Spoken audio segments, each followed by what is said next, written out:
Subscribe करिए हमारे channel target UP TET CTET को और बेल आइकन को दबाइए। हेलो फ्रेंड्स, मैं रेनू स्वागत करती हूँ आप सभी भावी अध्यापक एवं अध्यापिकाओं का आपके अपने channel target UP TET CTET में। दोस्तों, आज की इस क्लास में हम आपके डायरेक्ट थर्ड सेमेस्टर के सेकेंड पेपर समावेशी शिक्षा एवं विशिष्ट आवश्यकता वाले बालकों की शिक्षा, निर्देशन एवं परामर्श के अंतर्गत पढ़ने वाले हैं चैप्टर नंबर 11 और इसके बाद आपका लास्ट चैप्टर बचेगा 12 और इस चैप्टर के बाद आपका ये जो पूरा पेपर है ये खत्म हो जाएगा। तो आज यहाँ पर ये पूरा चैप्टर हम पढ़ने वाले हैं और इसके बाद सिर्फ एक चैप्टर बचेगा, उसमें भी बहुत ही कम पढ़ना है आपको। तो इस तरीके से लगभग आपका ये जो पूरा पेपर है ये बिल्कुल खत्म होने वाला है। तो अगर आपको 8 के 8 सब्जेक्ट के आपको नोट्स चाहिए, सारे विषयों के हाथों से लिखे हुए नोट्स जो मैंने खुद लिख करके बनाए हैं वो आपको मिलेंगे हमारे ऐप में। ऐप की लिंक दोस्तों डिस्क्रिप्शन बॉक्स, कमेंट बॉक्स में मिल जाएगी और यहाँ पर हमारा कांटेक्ट नंबर दिया हुआ है। यहाँ पर कांटेक्ट करके आप सारी जानकारी ले सकते हैं, कैसे आपको क्लासेस मिलेंगी, कैसे आपको नोट्स मिलेंगे, सारे विषयों के चैप्टर वाइज टेस्ट कैसे मिलेंगे। इसके अलावा सारे विषयों के राजन सीरीज और पवन सीरीज की पूरी पीडीएफ हम देते हैं। तो राजन सीरीज और पवन सीरीज दोनों ही हम पढ़ाते हैं, आपको पता ही है। तो ये दोनों सीरीज भी हम देते हैं ताकि आपको बाजार से अलग से खरीदने की जरूरत ना पड़े। तो चलिए यहाँ पर हम सबसे पहले परामर्श में सहयोग देने वाले कौन कौन से विभाग हैं और कौन कौन सी संस्थाएं हैं, इनके बारे में हम पढ़ेंगे। देखिए, शिक्षा का एक महत्वपूर्ण दायित्व है बालक की क्षमताओं का अधिक से अधिक विकास करना और परामर्श निर्देशन की वह प्रक्रिया है जो शिक्षक एवं शिक्षार्थी दोनों को ही इस दिशा में अपना महत्वपूर्ण सहयोग प्रदान करती है। परामर्श शब्द का प्रयोग हम उस सहायता के लिए करते हैं जो एक व्यक्ति के द्वारा दूसरे व्यक्ति को दी जाती है, जिससे वह अपनी समस्यात्मक परिस्थितियों का सामना कर सके, वह उन पर विजय प्राप्त कर सके। परामर्श एक सहयोगी सेवा है जिसकी आवश्यकता बालक को अपनी समस्याओं को सुलझाने के लिए होती है। इससे बालक के अंदर आत्मनिर्देशन की क्षमता उत्पन्न होती है। परामर्श द्वारा बालक में अपने अंदर आस्था एवं आत्मविश्वास करने की भावना को उत्पन्न किया जाता है, जिससे वह अपने स्रोतों के आधार पर अपनी समस्याओं का निवारण कर सके। दोस्तों, यहीं पर सबसे अधिक क्वेश्चन यहीं से आता है कि परामर्श में सहयोग देने वाली संस्थाएं कौन कौन सी है। तो देखिए, मनोविज्ञान शाला जो कि उत्तर प्रदेश प्रयागराज में यानी कि इलाहाबाद में है, मंडलीय मनोविज्ञान केंद्र जो मंडल स्तर पर होता है, जिला चिकित्सालय जो कि डिस्ट्रिक्ट हॉस्पिटल होता है, डिस्ट्रिक्ट हॉस्पिटल में भी ये काम होता है, जिला शिक्षा एवं प्रशिक्षण संस्थान यानी कि डाइट में भी ये काम होता है परामर्श वाला, पर्यवेक्षण एवं निरीक्षण तंत्र, समुदाय एवं विद्यालय सहयोगी समितियां और सरकारी एवं गैर सरकारी संगठन भी परामर्श देते हैं। तो सबसे पहले हम देखिए यहाँ पर परामर्श में सहयोग देने वाली संस्थाओं में सबसे पहले मनोविज्ञान शाला उत्तर प्रदेश के बारे में यहाँ पर हम जानेंगे। मनोविज्ञान शाला उत्तर प्रदेश की स्थापना आचार्य नरेंद्र देव समिति की संस्तुति के आधार पर उत्तर प्रदेश शिक्षा विभाग के तत्वाधान में इलाहाबाद में 1947 में की गई है, जो राज्य शैक्षिक अनुसंधान और प्रशिक्षण परिषद उत्तर प्रदेश की एक इकाई है। इकाई मनोविज्ञान और निर्देशन विभाग ब्यूरो ऑफ साइकोलॉजी के रूप में कार्यरत है। याद रखिएगा दोस्तों कि जो उत्तर प्रदेश के मनोविज्ञान शाला की स्थापना हुई थी ये आचार्य नरेंद्र देव समिति की संस्तुति पर की गई थी। ये बहुत इंपॉर्टेंट है, एग्जाम में पूछता है। और जिस साल हमारा देश आजाद हुआ था उसी साल मनोविज्ञान शाला की स्थापना हुई थी। इसके बाद देखिए, मनोविज्ञान शाला इलाहाबाद में निदेशक के रूप में प्रांतीय शिक्षा सेवा संवर्ग का अधिकारी होता है तथा सहायता और कार्य संचालन हेतु मनोवैज्ञानिक सहायक मनोवैज्ञानिक होते हैं, जो शिक्षा विभाग के प्रवक्ता स्तर के होते हैं, जिन्होंने मनोविज्ञान विषय में ख्याति प्राप्त की हो। मनोविज्ञान शाला की स्थापना के क्या उद्देश्य हैं? विद्यालयों में शिक्षा प्राप्त करने वाले छात्रों को शैक्षिक, व्यावसायिक और व्यक्तिगत निर्देशन व परामर्श देना, शिक्षकों को मनोविज्ञान का प्रशिक्षण देकर बच्चे को समझाने की क्षमता का विकास करना, शिक्षकोपयोगी मनोवैज्ञानिक प्रयोग व अनुसंधान करना। यहाँ पर दोस्तों एग्जाम में पूछता है कि मनोविज्ञान शाला के क्या उद्देश्य हैं, तो याद रखिएगा यहाँ पर शिक्षकों के लिए मनोवैज्ञानिक प्रयोग और अनुसंधान कार्य भी होता है। मनोविज्ञान शाला में शिक्षक प्रशिक्षकों हेतु मनोवैज्ञानिक प्रशिक्षणों का भी आयोजन होता है। याद रखिएगा यहाँ पर प्रशिक्षण भी होता है, शिक्षकों की ट्रेनिंग भी होती है। सेवा योजकों के चयन में मनोवैज्ञानिक परामर्श व सहायता देना। अब देखिए, कार्य पद्धति मनोविज्ञान शाला मंडल स्तर पर अपने प्रशिक्षण व अनुसंधान कार्य इलाहाबाद में करती है। अब जहां भी आपको इलाहाबाद दिखेगा वहां आपको प्रयागराज कर देना है, ठीक है, क्योंकि नाम क्या है, बदल गया है। अब मनोविज्ञान शाला उत्तर प्रदेश के जो कार्य हैं ये बहुत बहुत पूछता है एग्जाम में, तो इसको अच्छे से आप बिल्कुल याद कर लीजिए। तो पहला है निर्देशन। निर्देश निम्न प्रकार से होता है: शैक्षिक निर्देशन, व्यक्तिगत निर्देशन, बाल निर्देशन 10 वर्ष से कम आयु के बच्चों के लिए, और व्यावसायिक। शैक्षिक निर्देशन यानी कि शिक्षा में किसी विषय में कोई प्रॉब्लम है, व्यक्तिगत बच्चे को किसी प्रकार से पारिवारिक प्रॉब्लम है या कोई दिक्कत में है बच्चा। बाल निर्देशन छोटे बच्चों को तो आपको पता ही है, कुछ आदतें कुछ बच्चों की सुधारनी होती है, इसके अलावा उनको पढ़ाई के लिए कुछ बताना होता है 10 वर्ष से कम बच्चों को। और व्यावसायिक निर्देशन का मतलब जो बड़े बच्चे होते हैं उनको किस तरीके से हम कौन से व्यवसाय में वो जाएं, उनकी मदद कर सकते हैं बता करके। फिर है प्रशिक्षण। तो निर्देशन सेवाओं के लिए उपयुक्त मनोवैज्ञानिकों को तैयार करने हेतु सत्रीय कोर्स का प्रशिक्षण दिया जाता है, जिसमें प्रवेश हेतु अर्हता एमए मनोविज्ञान अथवा एमएड या एमए शिक्षा शास्त्र है। इसके बाद है शोध कार्य। तो मनोविज्ञान शाला मनोवैज्ञानिक परीक्षणों के लिए परीक्षण निर्माण, अनुशीलन तथा मानकीकरण का कार्य करती है। मनोविज्ञान परीक्षणों हेतु उपकरण, प्रश्नावली व परीक्षण उपकरण टूल का निर्माण करती है। भाटिया बैटरी टेस्ट, रोडसा परीक्षण आदि छात्रों में बुद्धिलब्धि, व्यक्तित्व मापन हेतु उपकरणों का निर्माण करती है। इसके अलावा यहाँ के मनोवैज्ञानिकों ने, यहाँ पर आप देखिए, जो बोर्ड की परीक्षाओं आदि में परीक्षार्थियों का क्या करते हैं, यहाँ के जो मनोवैज्ञानिक हैं, जो एग्जाम जैसे कि यूपी बोर्ड का एग्जाम हुआ, जो बोर्ड परीक्षाएं होती हैं उसमें भी परीक्षार्थियों को किस तरीके से एग्जाम के टाइम भी काम रहना है, किस तरीके से वो एक तरीके से उनका मार्गदर्शन करते हैं कि वो सही प्रकार से अपने एग्जाम को दे पाए। परीक्षा व प्रश्न पत्र। तो विभिन्न परीक्षाओं हेतु प्रश्न पत्रों का निर्माण होता है, जैसे कि राष्ट्रीय प्रतिभा खोज परीक्षा का राज्य स्तर पर नोडल एजेंसी के रूप में कार्य करता है एवं परीक्षा को आयोजित करता है। और जो बच्चे राष्ट्रीय प्रतिभा खोज परीक्षा में पास होते हैं अच्छे नंबरों से, उन्हें सरकार स्कॉलरशिप भी देती है। तो ये जो परीक्षा है ये कौन कराता है? मनोविज्ञान शाला उत्तर प्रदेश ही कराती है, ठीक है। तो देखिए ये डीपीजी क्या है, तो डीपीजी देखिए डिप्लोमा इन गाइडेंस साइकोलॉजी है। निर्देशन सेवाओं के लिए उपयुक्त मनोवैज्ञानिक तैयार हो सके, इसके लिए मनोविज्ञान शाला में एक सत्रीय कोर्स का प्रशिक्षण दिया जाता है और इसे हम डीपीजी कहते हैं।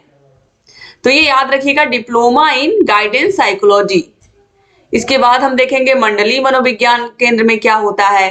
तो मंडलीय मनोविज्ञान केंद्र मंडल स्तर पर होता है, नाम से ही क्लियर है, रीजनल साइकोलॉजी सेंटर। तो मनोवैज्ञानिक सेवाएं उपलब्ध कराने हेतु प्रदेश के 10 मंडलों में मंडलीय मनोवैज्ञानिक केंद्र मेरठ, बरेली, आगरा, लखनऊ, कानपुर, वाराणसी, गोरखपुर, फैजाबाद, झांसी, मुरादाबाद तथा उत्तराखंड के 2 मंडलों में खोल रखा है। राज्य के कुछ जनपदों में राजकीय इंटर कॉलेज भी मनोवैज्ञानिक सेवाएं प्रदान करते हैं। मंडलीय मनोविज्ञान केंद्र वास्तव में प्रत्येक जिले में अव्यवस्थित मनोविज्ञान केंद्रों से संबंधित विद्यालयों की मनोवैज्ञानिक अध्ययन रिपोर्ट की मांग करता है तथा इस प्रकार एकत्रित समस्त रिपोर्ट्स का विश्लेषण कर जिला मनोविज्ञान केंद्र को निर्देश देता है कि वह संबंधित विद्यालय को तदनुसार परामर्श दे। इसके बाद है जिला चिकित्सालय। सरकार ने प्रत्येक जिले में जिला चिकित्सालय की स्थापना की है। ये चिकित्सालय समय समय पर छात्रों की विशिष्ट बीमारियों का इलाज कर उन्हें एक अच्छा जीवन व्यतीत करने का परामर्श देते हैं। जिला चिकित्सालय में मानव समस्या से संबंधित सभी विभाग होते हैं। विद्यालय में आने वाले छात्र प्रतिभावान होते हुए भी शारीरिक रूप से विकलांग हो सकते हैं और कम बुद्धि के साथ पूर्णतः स्वस्थ हो सकते हैं। अतः चिकित्सालय के विभिन्न विभाग ऐसे बालकों का अध्ययन अत्यंत कुशल डॉक्टरों की सहायता से करते हैं। जिला चिकित्सालय में जिन रोगों का निदान संभव है वो निम्नलिखित है: श्रवण दोष, वाक दोष, दृष्टि दोष, अस्थि दोष, चर्म रोग, आनुवांशिक रोग, इन सब का जो इलाज है वो हो जाता है जिला चिकित्सालय में या डिस्ट्रिक्ट हॉस्पिटल सभी जिलों में होता है। तो जिला चिकित्सालय में उपयुक्त सभी रोगों का अध्ययन अति सूक्ष्म विधि से किया जाता है तथा उससे संबंधित रिपोर्ट विद्यालय या अभिभावकों को प्रेषित कर दिया जाता है। साथ ही जिला चिकित्सालय के डॉक्टर एक परामर्श रिपोर्ट तैयार कर संबंधित व्यक्तियों को भेज देते हैं। विशिष्ट बालकों के प्रकरण में स्कूल के प्रधानाचार्य एवं अध्यापकों को निर्देश दिया जाता है कि किसी विशिष्ट बालक के प्रति व्यवहार कैसा होना चाहिए, उनकी आवश्यकताओं की पूर्ति उनकी भावनाओं को आहत किए बिना कैसे पूर्ण की जा सकती है, उन्हें किस प्रकार की दवाइयों की आवश्यकता है और दवाई कब देनी है। इसके अतिरिक्त डॉक्टर एक परामर्श सूची बनाकर उनके प्रति किए जाने वाले व्यवहार की जानकारी देता है, जिससे विद्यालयों में उनके प्रति होने वाला व्यवहार सुव्यवस्थित हो तथा बालक विद्यालय के अन्य बालकों की भांति ही क्रियाएं कर सके। दोस्तों ये बहुत इंपॉर्टेंट है, जिला शिक्षा एवं प्रशिक्षण संस्थान किस तरीके से बच्चों के परामर्श में सहयोगी है, तो इसको अच्छे से हम यहाँ पर देखेंगे। भारत सरकार द्वारा निर्मित राष्ट्रीय शिक्षा नीति 1986 के द्वारा सन 1987 में जिला शिक्षा एवं प्रशिक्षण संस्थान district institute of education and training की नींव रखी गई। इन संस्थाओं की स्थापना का महत्वपूर्ण उद्देश्य प्राथमिक और प्रौढ़ शिक्षा के क्षेत्र में अपनाई गई विभिन्न रणनीतियों एवं कार्यक्रमों को निचले स्तर पर सफलता के लिए शैक्षिक एवं स्रोत परक सहायता प्रदान करना है। इन्हीं उद्देश्यों को ध्यान में रखकर जिलों के प्राथमिक स्तरीय विद्यालयों में सेवित क्षेत्रों, अध्यापकों, निरीक्षकों आदि की विशिष्ट आवश्यकता एवं समस्याओं को ध्यान में रखते हुए उन्हें अपेक्षित शैक्षिक सहायता एवं निर्देशन प्रदान करता है। इसके साथ साथ इनकी समस्याओं का समाधान प्रस्तुत करने का कार्य जिला शिक्षा एवं प्रशिक्षण संस्थानों द्वारा किया जाना प्रस्तावित किया गया है। अब जिला शिक्षा और प्रशिक्षण संस्थान के मुख्य कार्य क्या है, एग्जाम में पूछता है, तो इसको आप ध्यान से समझिएगा। तो जिला शिक्षा एवं प्रशिक्षण संस्थान के काम निम्न है। पहला है अनौपचारिक शिक्षा केंद्रों के अनुदेशकों, अध्यापकों एवं पर्यवेक्षकों के लिए सेवा पूर्व प्रशिक्षण की व्यवस्था करना, यानी कि अनुदेशकों के लिए, अध्यापकों के लिए, पर्यवेक्षकों के लिए यहाँ पर ट्रेनिंग की व्यवस्था करना डाइट पर। ये सब चीजें डाइट पर ही होती हैं। फिर है सामुदायिक कार्यकर्ताओं, स्वैच्छिक संगठनों के कर्मियों तथा विद्यालयी शिक्षा को प्रभावित करने वाले अन्य व्यक्तियों हेतु अभिनवीकरण कार्यक्रम आयोजित करना। इसके अलावा प्रौढ़ शिक्षा केंद्र के अनुदेशकों तथा पर्यवेक्षकों के लिए सेवारत प्रवेश तथा सेवा प्रशिक्षण सतत शिक्षा की व्यवस्था करना। फिर है शिक्षा में क्रियात्मक अनुसंधान तथा प्रयोग परीक्षण हेतु कार्यक्रम संचालित करना। इसके बाद है शिक्षकों तथा अनुदेशकों के लिए साधन केंद्र शिक्षण इकाई के रूप में सेवाएं मुहैया कराना। प्राथमिक विद्यालयों, अपर प्राथमिक विद्यालयों, अनौपचारिक शिक्षा तथा प्रौढ़ शिक्षा कार्यक्रम हेतु एवं मूल्यांकन केंद्र के रूप में कार्य करना। फिर है जिला शिक्षा बोर्ड को समय समय पर परामर्श देना। इसके बाद है विद्यालय संकुलों तथा जिला शिक्षा बोर्डों को अकादमिक सहयोग प्रदान करना। कभी कभी एग्जाम में पूछ लेता है डाइट के प्रमुख विभाग और अधिकारी। तो देखिए, सबसे पहले सेवा पूर्व अध्यापक प्रशिक्षण विभाग, इसमें एक उप प्राचार्य, एक प्रवक्ता और एक प्रयोगशाला सहायक का पद होता है। फिर कार्य अनुभव विभाग होता है, इसमें एक वरिष्ठ प्रवक्ता और एक कार्य अनुभव शिक्षक का पद होता है। फिर है देखिए प्रौढ़ शिक्षा तथा अनौपचारिक शिक्षा विषयक जिला साधन इकाई, इसमें एक वरिष्ठ प्रवक्ता, 4 प्रवक्ता, एक असुलिपिक और एक लिपिक होता है। इसके बाद है सेवारत कार्यक्रम क्षेत्रीय संपर्क तथा मूल्यांकन विभाग होता है डाइट में, इसमें एक वरिष्ठ प्रवक्ता, एक प्रवक्ता और एक लिपिक होते हैं। फिर है पाठ्यक्रम सामग्री विकास तथा मूल्यांकन विभाग होता है, इसमें एक वरिष्ठ प्रवक्ता और एक प्रवक्ता होते हैं। फिर है शैक्षिक तकनीकी विभाग, शैक्षिक तकनीकी विभाग एक वरिष्ठ प्रवक्ता, एक प्रवक्ता और एक तकनीकी विशेषज्ञ। नियोजन एवं प्रबंधन विभाग भी होता है, इसमें एक वरिष्ठ प्रवक्ता, एक प्रवक्ता और एक सांख्यिक होता है। फिर है पुस्तकालय प्रबंध विभाग, इसमें एक पुस्तकालय अध्यक्ष होता है और एक लिपिक होता है। लास्ट में है प्रशासनिक अनुभाग, इसमें एक कार्यालय अधीक्षक और एक लेखाकार होता है। तो ये 9 विभाग होते हैं डाइट के, जिसको आपने यहाँ पर देख लिया। अब पर्यवेक्षण के बारे में यहाँ पर हम देखेंगे, पर्यवेक्षण के क्या उद्देश्य होते हैं। तो पर्यवेक्षण एक आवश्यक प्रक्रिया है जो विद्यालय में संचालित होने वाली विभिन्न गतिविधियों पर नियंत्रण रखते हुए उनके सुसंचालन में मदद करता है और लक्ष्य प्राप्ति को सुनिश्चित करता है। पर्यवेक्षण के जो उद्देश्य हैं वो निम्नलिखित है। पहला है शिक्षकों, छात्रों व कर्मचारियों की समस्याओं से परिचित होना तथा उनका समाधान करना। फिर है बृहत समाज की विद्यालय से क्या अपेक्षाएं हैं, इनका ज्ञान अध्यापक को कराते हुए उन्हें उनके अनुरूप कार्य करने हेतु प्रेरित करना। फिर है विद्यालय के प्रशासनिक ढांचे में उत्पन्न हुए दोषों का उन्मूलन करना। फिर है शिक्षकों की विशेष योग्यताओं के विकास हेतु उन्हें प्रोत्साहित करना व इसके विकास के लिए उन्हें अवसर प्रदान करना। फिर है विद्यालय में कार्यरत सभी सहकर्मियों के मध्य मधुर संबंध स्थापित करना। इसके बाद छात्रों के विकास पर विशेष रूप से ध्यान देना। इसके बाद है विद्यालय में उपलब्ध संसाधनों का शिक्षण को प्रभावशाली बनाने में उपयोग करना। इसके बाद है निरीक्षण तंत्र, जिसे इंग्लिश में कहते हैं इंस्पेक्शन।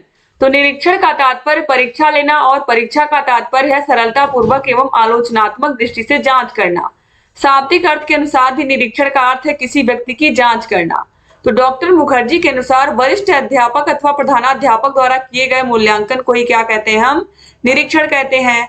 बार एवं बर्टन के अनुसार निरीक्षण वह प्रक्रिया है जो एक आधार प्रस्तुत करती है जिस पर शिक्षण की उन्नति हेतु सभी कार्यक्रम आधारित किए जाने चाहिए।